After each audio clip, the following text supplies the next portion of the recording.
We begin tonight with orders from the Pentagon for the National Guards in all 50 states and Washington, D.C.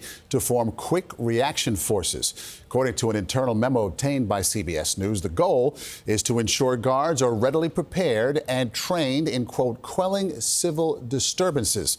Homeland Security correspondent Nicole Sganga joins me now to explain. Nicole, let's start with what exactly these quick reaction forces would actually be.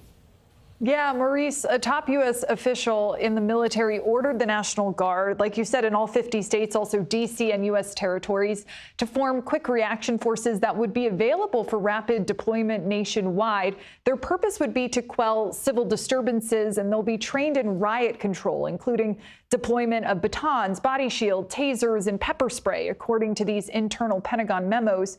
Major General Ronald Burkett, who's director of operations for the Pentagon's National Guard Bureau, signed the memo on October 8th, and it instructs states to make these units fully operational by January 1st. Each state has to train hundreds of Guard members for a nationwide total of nearly 24,000 soldiers. A quarter of each force has to be ready to deploy in, get this, just 8 hours, and all of them within a day. Now, we should note that quick reactionary forces aren't exactly new. We saw them deploy, for instance, after Hurricane Katrina hit New Orleans.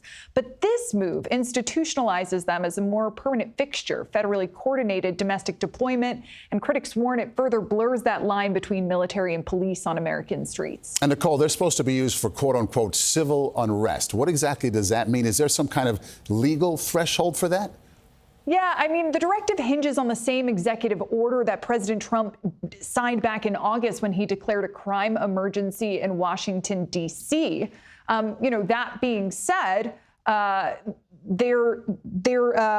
one source put it to me, this is sort of blue sky territory. We're sort of in a legal gray zone, and governors can activate Guard troops for civil disturbances or public safety emergencies, which include riots, protests that turn violent, major disruptions to public order, what the governor deems a threat to life, property, or law enforcement operations. But if the Guard's federalized by the president, it can really only be deployed when ordinary law enforcement can't restore order, or when federal law is being obstructed. Using the Guard in riot control roles under federal command outside of the Insurrection Act raises serious constitutional questions. We can expect legal challenges. Yes, it could end up in the courts. Okay, Nicole Sganga, thank you so much.